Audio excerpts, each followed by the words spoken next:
السلام علیکم ورحمۃ اللہ وبرکاتہ۔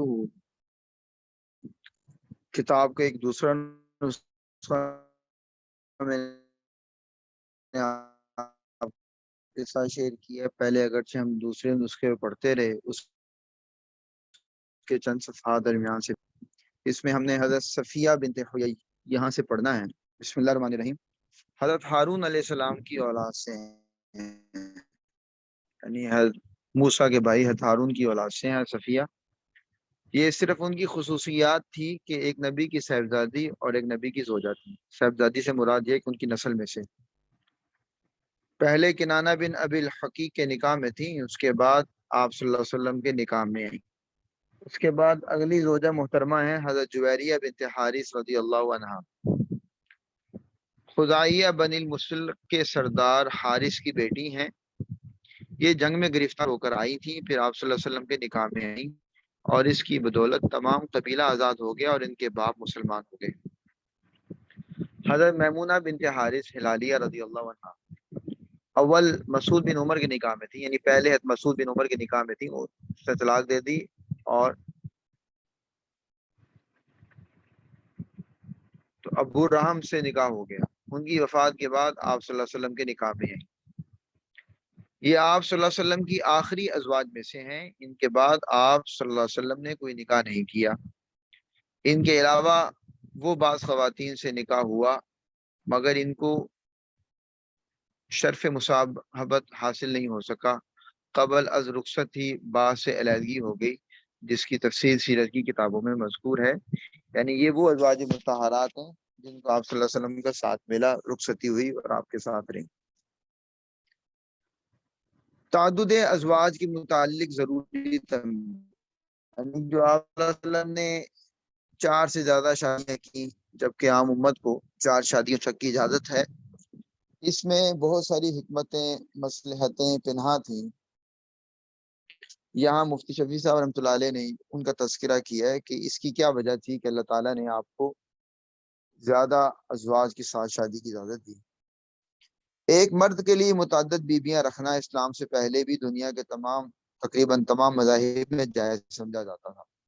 عرب، ہندوستان، ایران، مصر، یونان، بابل، آسٹریا وغیرہ ممالک کی ہر قوم میں کثرت ازدواج کی رسم جاری تھی اور اس کی فطری ضرورتوں سے آدمی کو انکار نہیں کر سکتا۔ دور حاضر میں یورپ نے اپنے متقدمین کے خلاف تعدد ازواج کو ناجائز کرنے کی کوشش کی، لیکن نہ بنا سکی، لیکن ایسا ہو نہ سکا۔ بالآخر فطری قانون غالب آیا اور اب اس کے رواج دینے کی کوشش کی جا رہی ہے۔ مسٹر ڈیون پورٹ، جو ایک مشہور عیسائی فاضل ہے، تعدد ازواج کی حمایت میں انجیل کی بہت سی آیتیں نقل کرنے کے بعد لکھتا ہے کئی آیتوں سے پایا جاتا ہے کہ تعدد ازواج صرف پسندیدہ ہی نہیں بلکہ خاص خدا نے اس میں برکت دی ہے۔ البتہ دیکھنے کے قابل یہ بات ہے کہ اسلام سے پہلے تعدد ازواج کی کوئی حد نہ تھی۔ اسلام سے پہلے تعدد ازواج کی کوئی حد نہ تھی۔ ایک شخص کے تحت ہزار عورتیں تک رہتی تھیں۔ عیسائیوں کے پادری برابر کثرت ازواج کے عادی تھے۔ 16ویں صدی عیسوی تک جرمنی میں اس کا عام رواج تھا۔ شاہ فلسطین اور اس کے جانشینوں نے بہت سی بیویاں رکھی، غیر محدود ازواج جائز رکھتی۔ ویدک ہندو جو مذہبی تعلیم ہے، کئی طرح کے ان کے ہاں جو ہے نا سورسز ہیں، جو ان کے بنیادی 4 سورسز کہلاتے ہیں، تو ان میں سے جو ویدک تعلیم ہے وہ غیر محدود ازواج کو جائز رکھتی ہے، یعنی ان لمیٹڈ بیویاں رکھی جا سکتی ہیں۔ اس سے 10 13 27 بیویوں کو ایک وقت میں جمع کرنے کی اجازت معلوم ہوتی ہے۔ غرض اسلام سے پہلے کثرت ازواج ایک غیر محدود صورت سے آئی تھی۔ جہاں تک مذہب و ممالک کی تاریخ سے معلوم ہوتا ہے کسی قانون کی کوئی حد نہ یہود نے، نصارہ نے، نہ ہندوؤں نے، نہ آریوں نے، نہ پارسیوں نے۔ اسلام کے ابتدائی زمانے میں یہ رسم اسی طرح بغیر تحدید جاری رہی۔ بعض صحابہ کے نکاح میں 4 سے زائد عورتیں تھیں۔ ابتدائی اسلام میں ایسا تھا۔ حضرت خدیجہ رضی اللہ عنہ کے بعد حضور اقدس صلی اللہ علیہ وسلم کے عقد میں بھی خاص اسلامی ضرورتوں کی بنا پر 10 ازواج تک جمع ہو گئی۔ پھر جب اس کثرت ازواج سے عورتوں کی حق تلفی ہونے لگی، اول تو حرص میں وہ سے نکاح کر لیتے تھے مگر پھر ان کے حقوق ادا نہ کر سکتے تھے۔ قرآن عزیز کا ابدی قانون جو دنیا سے ظلم و جور کو مٹانے کے لیے ہی نازل ہوا، ضرورتوں کا لحاظ رکھتے ہوئے تعدد ازواج کو بالکل منع تو نہ کیا، لیکن اس کی خرابیوں کی اصلاح ایک تحدید کے ذریعے سے کر دی، یعنی لمٹ کر دیا، اس کو لمٹ کر دیا۔ تحدید کا معنی یہ حد بندی کر دی، اور یہ ارشاد خداوندی نازل ہوا کہ اب صرف 4 عورتوں تک نکاح کر سکتے ہو، اور وہ بھی اس شرط پر کہ چاروں کے حقوق برابر ادا کر سکو۔ یہاں یہ بات واضح رکھنی چاہیے کہ اسلام نے 4 عورتوں سے شادی کی اجازت دیا، حکم نہیں دیا، ترغیب نہیں دی۔ وہ جو اجازت دی ہے اس اجازت کو بھی پابند بنایا اس بات کے ساتھ کہ وہ سب کے حقوق برابر ادا کر سکے، اور وہ بھی اس شرط پر کہ چاروں حقوق کے حقوق برابر ادا کر سکو۔ اگر اتنی ہمت نہ ہو تو پھر ایک سے زیادہ رکھنا ظلم ہے۔ اس ارشاد کے بعد باجماع امت 4 سے زیادہ بیویوں کے نکاح میں جمع رکھنا حرام ہو گیا۔ جن صحابہ کے نکاح میں 4 سے زائد عورتیں تھیں، رسول اللہ صلی اللہ علیہ وسلم نے ان کو حکم فرمایا، انہوں نے 4 کو رکھ کر باقی کو طلاق دے دی۔ حدیث میں ہے کہ حضرت غیلان مسلمان ہوئے تو ان کے نکاح میں 10 عورتیں تھیں، رسول اللہ صلی اللہ علیہ وسلم نے ان کو حکم فرمایا کہ 4 رکھ کر باقی کو طلاق دے دو۔ اسی طرح نوفل بن معاذ رضی اللہ عنہ اسلام لائے تو ان کے نکاح میں 5 عورتیں تھیں، آپ نے ایک کو طلاق دینے کا حکم فرمایا۔ حضرت محمد صلی اللہ علیہ وسلم کی ازواج مطہرات بھی اس عام قانون کی روح سے 4 سے زائد نہ رہنی چاہیے تھیں، لیکن یہ بھی ظاہر ہے کہ امہات المؤمنین دوسری عورتوں کی طرح نہیں۔ خود قرآن عزیز کا ارشاد ہے، یا نساء النبی لستن کاحد من النساء، اے نبی کی عورتوں تم نہیں ہو ہر کوئی عورتیں، اور تمام امت کی مائیں ہیں۔ حضرت صلی اللہ علیہ وسلم کے بعد وہ کسی نکاح میں نہیں آ سکتی۔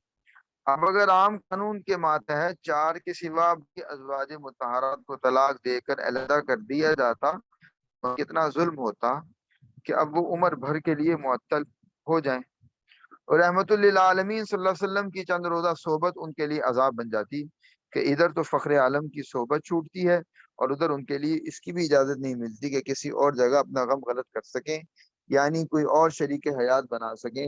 یہ اجازت نہیں دی اسلام نے، اس لیے کسی طرح مناسب نہیں تھا کہ ازواج مطہرات اس عام قانون کے تحت آئیں، خصوصاً وہ خواتین جن کا نکاح اس لیے عمل میں آیا تھا کہ ان کے خاوند جہاد میں شہید ہو گئے تھے اور وہ بے سر و سامان رہ گئیں۔ آپ صلی اللہ علیہ وسلم نے ان کی دلداری کے لیے ان سے نکاح کر لیا، اب اگر ان کو طلاق دی جاتی تو ان پر کیا گزرتی؟ یہ اچھی دلداری ہوتی کہ وہ تمام عمر نکاح سے محروم ہو گئیں۔ یعنی بہت ساری ازواج مطہرہ جو تھیں وہ بیوہ تھیں جن کے خاوند جہاد میں شہید ہوئے تھے، اس لیے بحکم خداوند 4 سے زائد بیویوں کو رکھنا صرف حضرت صلی اللہ علیہ وسلم کی خصوصیت ٹھہری۔ نیز آپ کی خانگی زندگی کے حالات جو امت کے لیے تمام دین و دنیا کے معاملات میں دستور العمل ہیں، یعنی امت کے لیے ایک نمونہ ہے، ایک رول ماڈل ہیں کہ انہوں نے اپنی خانگی زندگی کیسی گزارنی ہے، ہم تک صرف ازواج مطہرات ہی کے ذریعے سے پہنچ سکتے ہیں، اور یہ ایک ایسا مقصد ہے کہ اس کے لیے تو 9 خواتین بھی کم ہیں۔ ان حالات پر نظر کرتے ہوئے کیا کوئی انسان کہہ سکتا ہے کہ یہ خصوصیت معاذ اللہ کسی نفسانی خواہش پر مبنی تھی؟ اس کے ساتھ یہ بات بھی دیکھنے کے قابل ہے کہ جس وقت سارا عرب مخالفت کے لیے کھڑا ہوا، قتل کے منصوبے گانٹھے، طرح طرح کے عیب لگائے، بہتان باندھے، خدا کی پناہ مجنون کہا، قذاب بتلایا، غرض اس آفتاب عالم تاب پر خاک ڈالنے کے لیے ایڑی چوٹی کا زور لگا کر خود خاک آلود ہوئے، یہ سب کیا، لیکن کسی کافر نے خواہشات نفسانی اور عورتوں کے معاملے میں بھی کسی وقت آپ صلی اللہ علیہ وسلم پر کوئی الزام لگایا نہیں، اور ہرگز نہیں یہاں افتراء کے پاؤں نہ ہو، ورنہ کسی نیک نام کو بدنام کرنے کے لیے اس سے بڑھ کر کوئی حربہ نہیں ہو سکتا۔ یعنی اگر بالفرض نعوذ باللہ پر سے ایسا کام کسی انسانی خواہش کی بنا پر ہوتا تو اس زمانے میں یہ کفار طوفان بدتمیزی کھڑا کر دیتے اور طرح طرح کے الزامات لگاتے، لیکن کسی کو یہ ہمت نہ ہوئی ایسا الزام دھرنے کی۔ اگر ذرا انگلی رکھنے کی جگہ تھی تو کفار عرب جو گھر کے بیدی تھے سب سے بڑھا چڑھا کر اس کو عیوب میں شمار کرتے، لیکن وہ اتنے بیوقوف نہ تھے کہ مشاہدات کا انکار کر کے اپنی بات کا اعتبار کھو دیتے، یعنی ایسی بات کرتے کہ عام پبلک اس بات کا اعتبار ہی نہ کرتی کہ نبی اکرم صلی اللہ علیہ وسلم کی زندگی اس قدر پاکیزہ اور اس چیز سے اس قدر پاک صاف تھی، کیونکہ تقوی مجسم صلی اللہ علیہ وسلم کی حیات طیبہ لوگوں کے سامنے تھی، جس میں وہ دیکھ رہے تھے کہ آپ صلی اللہ علیہ وسلم کے زمانہ شباب کا بڑا حصہ تو محض تجرد کا معنی اکیلا پن، بغیر شادی کے رہنے کو تجرد کہا جاتا ہے، اور خلوت گرینی میں گزرا، خلوت تنہائی میں رہتے تھے اور غار حرا پہ جا کر کرتے تھے۔ یہ جوانی کا زمانہ ہے، اگر انسان خواہش کا پتلا ہو تو وہ اس زمانے کو اپنی خواہش کے لیے استعمال کرتا ہے، اور وہ زمانہ آپ کا ایسا پاکیزہ گزر رہا ہے۔ پھر جب عمر شریف 25 سال میں پہنچی تو خدیجہ رضی اللہ عنہ کی طرف سے نکاح کی درخواست ہوئی، جو بیوہ اور صاحب اولاد ہونے کے ساتھ اس وقت 40 سال کی بڑھاپے کا زمانہ گزار رہی تھی، اور آپ صلی اللہ علیہ وسلم سے پہلے 2 شوہروں کے نکاح میں رہ چکی تھی اور 3 لڑکیوں کی ماں تھی۔ بارگاہ نبوت میں اس کی درخواست رد نہ کی گئی اور پھر اکثر عمر اسی ایک نکاح پر گزار دی گئی، اور وہ بھی اس طرح کہ اس کو چھوڑ کر ہرا کے لک و دک غار میں ایک مہینہ محض عبادت الہی میں مصروف رہتے تھے، اور عمر کا بڑا حصہ اسی نکاح پر گزارا۔ اس لیے آپ صلی اللہ علیہ وسلم کی جتنی اولاد ہوئی وہ سب حضرت خدیجہ رضی اللہ عنہا سے ہوئی۔ البتہ حضرت خدیجہ رضی اللہ عنہا کی وفات کے بعد جبکہ عمر شریف 50 سال سے تجاوز کر جاتی ہے تو یہ سارے نکاح ظہور میں آتے ہیں 50 سال کی عمر کے بعد، اور خاص ضرورتوں کے ماتحت 10 خواتین تک آپ کے نکاح میں داخل ہوتی ہیں، جو سب کے سب عائشہ کے سوا بیوہ ہیں اور بعض صاحب اولاد ہیں، یعنی صرف عائشہ رضی اللہ عنہا ہے جو آپ کے نکاح میں آئی تو وہ غیر شادی شدہ تھی۔ ان حالات پر نظر کرتے ہوئے گمان نہیں کیا جا سکتا کہ کوئی سلیم الحواس یعنی کوئی عقل مند سمجھدار آدمی انسان آپ کے اس تعداد ازواج کو معاذ اللہ کسی نفسانی خواہش کا نتیجہ بتلا سکے گا۔ اگر کوئی شپرا چشم آفتاب نبوت کی عظمت و جلال کو بھی نہ دیکھ سکے، یعنی کوئی آدمی جس کو آنکھوں کا کوئی مرض ہو اور وہ آفتاب نبوت کی عظمت و جلال کو بھی نہ دیکھ سکے، اور آپ کے اخلاق، اعمال، تقوی، طہارت، زہد و ریاضت، زہد کا معنی ہوتا ہے دنیا سے بے رغبتی، ریاضت کا معنی عبادت کے لیے تگودو کرنا، اور مقدس زندگی کے تمام گرد و پیش کے حالات سے بھی آنکھ چرا لے تو خود ان متعدد نکاحوں کے واقعات و حالات ہی اس کو یہ کہنے پر مجبور کریں گے تعدد ازواج یقیناً کوئی نفسانی خواہش پر مبنی نہ تھا، یعنی اگر آپ کی زندگی کا ہی معائنہ کرے، وہ مطالعہ کرے تو اس نتیجے پر پہنچے گا کہ یہ جو بہت ساری شادیاں کی آپ نے اس میں آپ کے مقصود و مطمع نظر کوئی نفسانی خواہش نہ تھی۔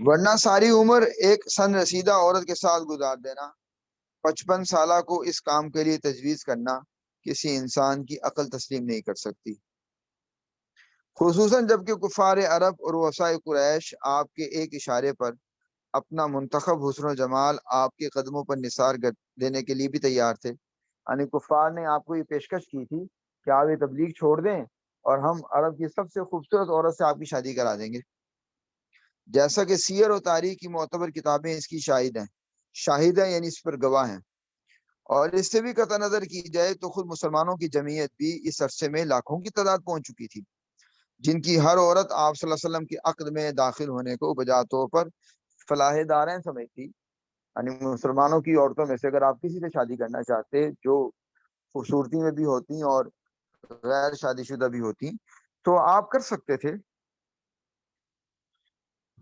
یہ سب کچھ تھا مگر تاجدار نبوت کے عقد میں 50 سال تک صرف ایک خدیجہ رضی اللہ عنہ تھی، جن کی عمر بوقت نکاح بھی 40 سال تھی۔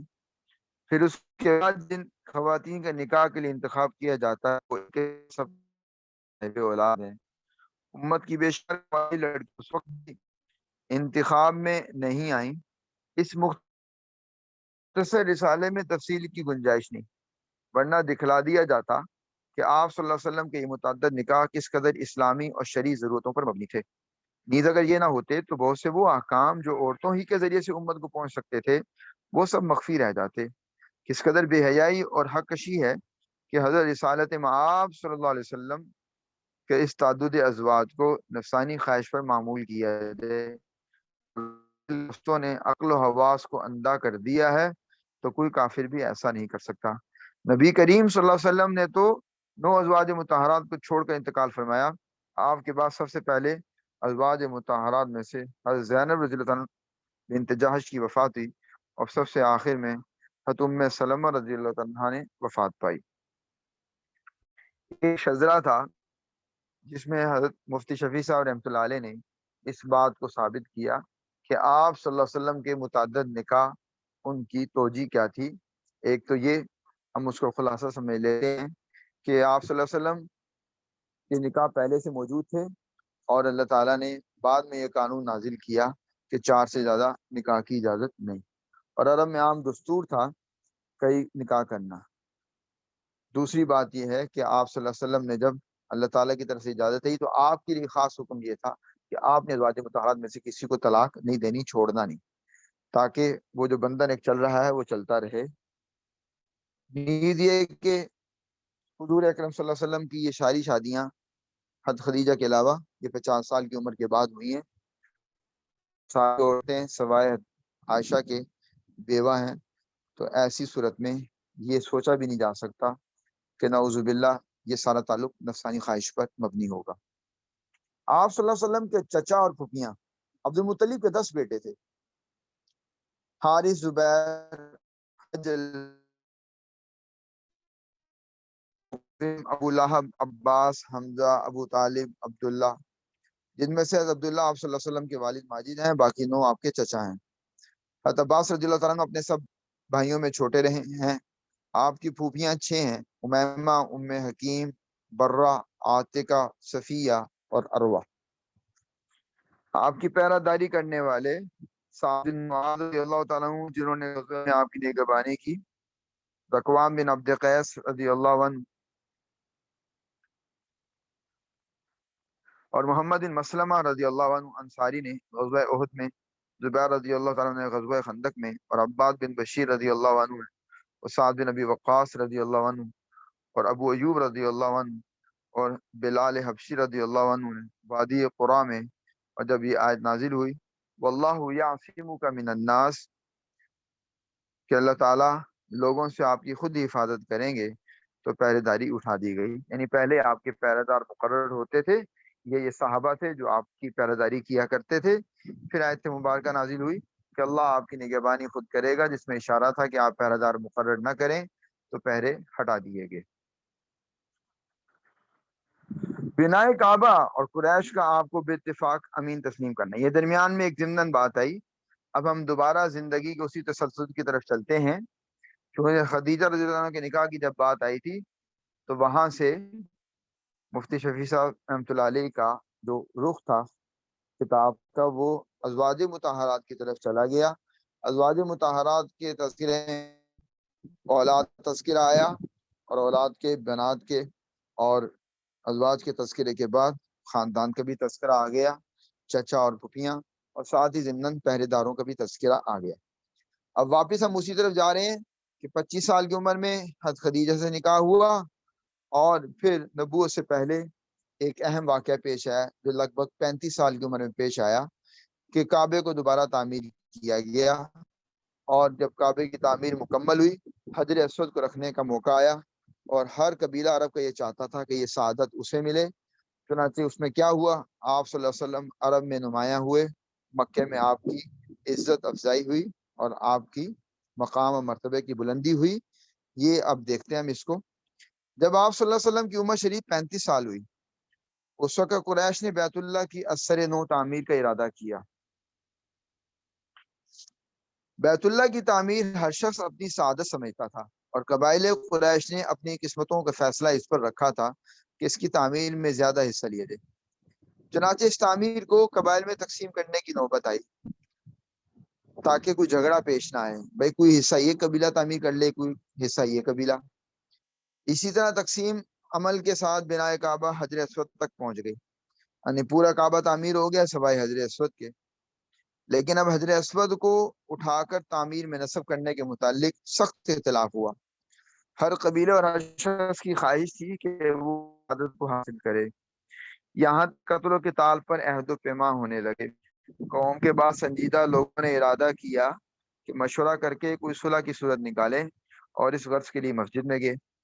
مشورے میں یہ طے ہوا کہ جو شخص سب سے پہلے مسجد کے اس دروازے میں داخل ہو وہ تمہارے معاملے کا فیصلہ کرے۔ اس کے حکم کو ہر شخص دست قدرت کا فیصلہ سمجھ کر تسلیم کرے۔ خدا کی قدرت کہ سب سے پہلے نبی کریم صلی اللہ علیہ وسلم اس دروازے سے داخل ہوئے۔ آپ کو دیکھ کر سب نے یک زبان ہو کر کہا یہ امین ہے، یعنی یہ امانت دار ہیں، ہم ان کے حکم پر راضی ہیں۔ آپ صلی اللہ علیہ وسلم تشریف لائے اور وہ حکیمانہ فیصلہ کیا کہ سب خوش ہو گئے، یعنی ایک چادر پھیلا دی اور اس میں حجر اسود کو اپنے ہاتھ سے اٹھا کر رکھ دیا، اور پھر حکم دیا کہ ہر قبیلے کا منتخب آدمی چادر کا ایک ایک کنارہ پکڑ لے۔ اس طرح کیا گیا۔ جب بنیاد تک پہنچ گیا تو اپنے ہاتھ سے اٹھا کر دیا۔ ابن ہشام اس کے بعد لکھتے ہیں کہ نبوت سے تمام اتفاق آپ کو نبوت سے 5 سال قبل اس واقعے کو رونما کروا کے قرآن شریف میں آپ کی عزت اور احترام کو ثبت کر دیا۔ آج کے سبق ہم یہیں تک رکھتے ہیں، انشاءاللہ اب آگے نبوت اور نبوت کے بعد کی زندگی اس کو شروع کریں گے۔ السلام علیکم ورحمۃ اللہ وبرکاتہ۔